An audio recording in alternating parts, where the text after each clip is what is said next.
Tuesday. Roll that music, Steph. It's another one. We the best. Teaser Tuesday. I guess that's not really music. Teaser Tuesday. Another one. I love it. Okay, so you are our resident teaser aficionado, although I have been dabbling in the game a bit more, and it has been quite nice. favorable, Yeah, except for the stupid Ravens. We talked about it. It was one of those things. There's variance involved in betting. Like, there's going to be variance. It was very bad for the first 4 to 5 weeks of the season, and it has been very good since then. And so it's just, there's variance involved with all this. And so if you've been playing the teaser legs you should have played, or that, when I say should have played, when you've been playing the teaser legs that you typically would have played, and if you didn't get scared off by how things went for the first 4 or 5 weeks of the season, then you've been making a lot of money because they've been hitting at a pretty high rate. So we find some kind of non-traditional options really this week because there's not a lot that fit exactly in the mold. Buffalo is sitting at 9. You could play a 6.5 if you wanted to. I don't typically ever play the 6.5s, but you could do that if you want to take them down under the field goal to play the Jets. And I mean, listen, I know what people are going to say. That's far too many points for Buffalo. But look, with the Jets, they moved the ball against a Vikings defense that has been able to be moved on all year long. And then not only that, they came out in what I consider to be just a atrocious game plan in the second half of almost playing like just so soft that it made Mike White again look like he was John Elway or something out there. And so 31 of 57 for 369 yards and a rushing touchdown. Yeah, so it's not going to be the same. It's not going to be easy sledding against the Bills. That's not going to be the case. And so you could go that route. Another one, we talk about the non-traditional deal, would be Cincinnati down to a pick 'em. Look, this opened at 4.5. I like that. Yeah. I like that one very much. Yeah, this opened at 4.5. You could take this down to pick 'em as well if you wanted to go that route. Now, listen, we say this all the time. Just make sure when you go in and you do some plugging in, depending on where the juice is at your book of choice, just make sure that play is better than just playing a money line parlay, because sometimes, if you play a money line parlay, it could come up actually better than playing the 120. So for example, in this one, if you play just the juice over at DraftKings right now, the money line parlay actually comes in at less than 120. So you would just play money line parlay on the Bengals and the Raiders if you wanted to go that route as opposed to playing a teaser. So again, just that's also something to make sure that if you're going to be doing this, like make sure that you plug in these deals where you might get a better number like that. The Eagles are a 7-point favorite at the Giants. Any interest in teasing that one down to 1? Yeah, I mean, look, I understand what people are going to say, and I am sitting here beating the drum for Brian Daboll all day long, right? I mean, this guy, what he has done with so little talent has been really amazing there in New York. By the way, I'm going to lose that. I'm going to lose that New York Giants over. I'm going to lose. They had 7 wins, and like they're going to finish 7-10. Such a bad beat. Oh, I'm going to lose it for sure. Like they're going to finish 7-9-1. Like this is happening. It is. I know it for sure. So I'm going to end up losing that all. But I'm not even going to get a push out of it. Like I'm going to end up losing it. That being said, it's just a different animal with the Eagles coming to town. And with that not totally locked up yet, that number 1 seed, of course, like this Eagles team is still got to play 4 quarters, still got to play the whole thing out, still got to win all these games. And so, yeah, that one for sure. They're just a better squad. They're just a better team. It's a better defense than what the Giants played last week than in Washington. I mean, just everything about the Eagles is much, much better. So there's that. And there's the one that I want to really kind of run from here, though, is, at this point, we have moved where the Lions are 2.5-point favorites over the Vikings.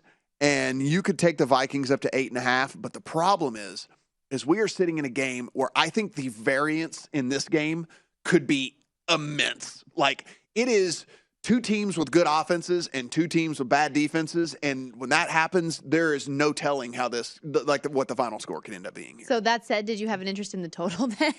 I mean, possibly. I mean, I think that 53 is about appropriate, but I mean, it's one of those games where this might be the worst teaser leg play maybe of the year. Well, you just don't know. You just don't have a concept of what's going to actually happen in this game. The Lions offense, when healthy, has been really good. They've been able to move the ball and they've been able to score. Like, they have been really good when they've been healthy. And the Vikings offense is going to move the ball as well. The problem is Kirk Cousins, if he plays anything like he did this past week, this could be a double-digit loss for this Vikings team if they turn the ball over a couple times against the Lions and then aren't able to stop them, because Lions are a better offense than the Jets were last week. And look, Kirk Cousins missed so many layups. I mean, yes, the Jets defense is much, much better than the Lions, and they created some of the struggles for Kirk Cousins. There were other times where Kirk Cousins was not pressured at all. And he just missed layups. I mean, just like full on, just completely blew it. And so, if they get a performance out of him like that, then they could lose this one. So you will not find me backing the Vikings in a teaser this week. So what do you think about taking the Chiefs down against the Broncos, sitting at 9, take them down to 3, or if you want to do the 6.5 to make it 2.5? Yeah, I mean, they're going to win this. I mean, they're going to win this game. This Broncos team is donezo. Like, they've quit. And even the defense is like, at some point that you can only do so much, right? I mean, like, I wonder at what point this Broncos defense is just going to give up and be like, we're not getting any help on the other side of the ball. Why are we putting our bodies on the line like this consistently if it's for no results? This past week had to have been the most demoralizing loss of a team all season long, where you have a defense that has, I mean, I understand there was the injury and all that, and I get it. But still, look, it's still an NFL quarterback. They're still, like, trying to score points on you. So they hold them, whatever, and the Broncos can't do anything on the offensive side to give that defense any sort of buffer whatsoever and put them in that position to lose that game. I mean, that had to be one of the most demoralizing losses of the entire season. I want Russell Wilson to be asked the same question that Zach Wilson was asked. Yeah, seriously.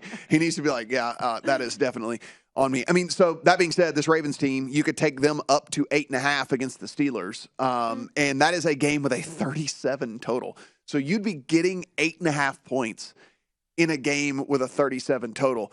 This is one of those things this is one of those games where I like the Steelers, but at the same time, like, I don't like the Steelers really in any situation to win by margin. There's not that type of team, right? I mean, there's not that type of offense. So, I mean, I probably, before it's all said and done, will probably end up on a Ravens leg, because it's Steelers. This has Steelers winning by 3, 6, like, written like all over it. That was my thought. This is one of those games where it's just like, on principle, you should probably bet this based on the total and the thought process that the Steelers have been able to put games together and could win.